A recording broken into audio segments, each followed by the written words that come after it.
the taxpayers' money that has kept guns in clover down the years is drying up. Their share price is down the toilet. Cash flow assets are sold off.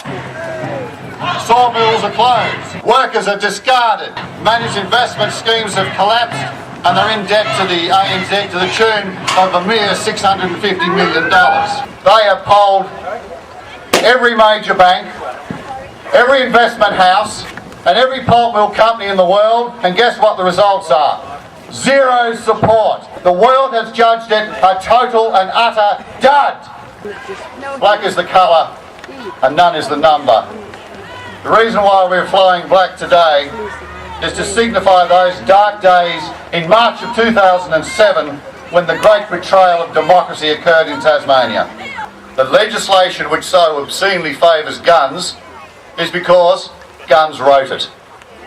The bill, the Pulp Mill Assessment Act 2007, was escorted through the corridors, the toilets, the bar and the chambers of Parliament by a squad of lobbyists, lawyers and heavies from guns, from the CFMEU and from the logging industry.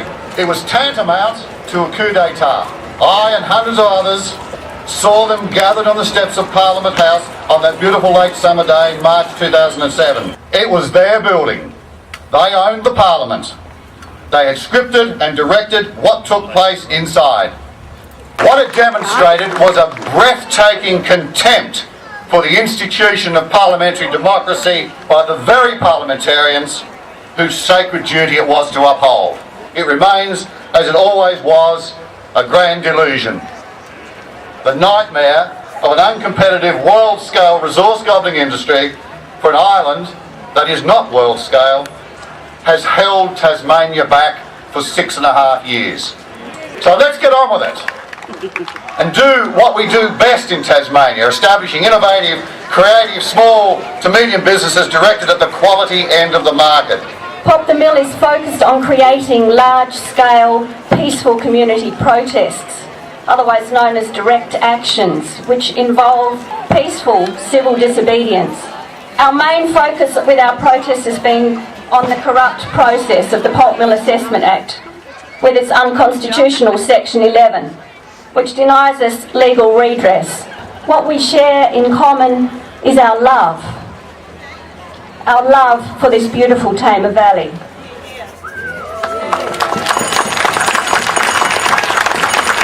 And our love for our pristine ocean with its myriad of wonderful sea creatures. Our love for our clean air and our wild animals and the untamed spirit of this island. We share desire for safety on our roads without thousands of log trucks. People find our peaceful community protests really empowering, despite the fact that getting arrested really takes us out of our comfort zones. It is a powerful act which governments cannot ignore. I imagine a day when Guns will announce that it will never have finance for this pulp mill. And when it will acknowledge that this pulp mill will never have a social licence.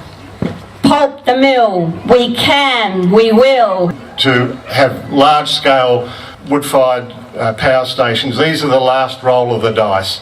Things to do with clear felling of native forests, of burning of forests, of planting industrial-scale monoculture plantations, and the spraying and the chemicals that have been so carelessly applied, and the smoke and the log trucks.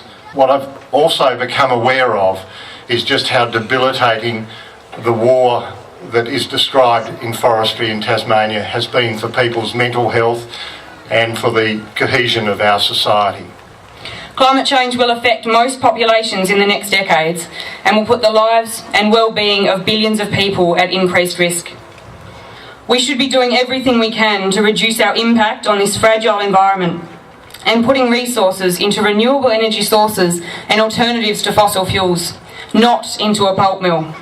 To stand up for your rights and say to the political parties in Tasmania who have, in the dead of night, passed a law that's taken away not only your rights to claim for damages but has imposed an unassessed monster on your valley.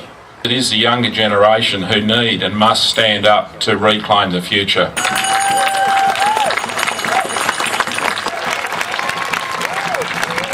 some of the most rotten stench, stinking gases that you could imagine, and some of the most toxic substances known to man. We will stand up and protect the coastal waters of Tasmania from the toxic build-up of persistent organic pollutants for the pulp mill effluent that has never been assessed for bioaccumulation on states' waters, and it's where you will take your grandchildren to fish and put a toxic flathead on the table as a result of Gunns using this Bass Strait as a dumping ground for its effluent. We want the 40 billion litres of water that should be flowing through the gorge that's been given over to Gunns, diverted, stopped at the Trevellyn Dam and diverted down through the Tararose. If it wasn't for you, that pulp mill would have been built years ago. And there's no question about it that that pulp mill now, it's sinking down now like a rotten turd. This Parliament, and our Parliament is dominated by half a dozen families. They kind of inherit it. It's almost like the House of Lords, you know, and no matter what, right, I cannot see Gunns, the proponents of this mill, ever getting any support. Here we are in this extraordinary, beautiful island of Tasmania. It's full of the most talented people, artists and writers, most wonderful people. And for some strange reason, the overwhelming majority of our parliamentarians are absolute dickheads.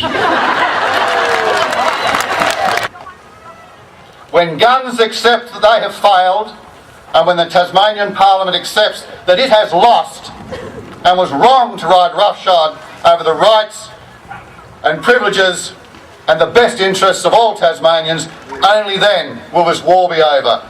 Our only weapon is our refusal.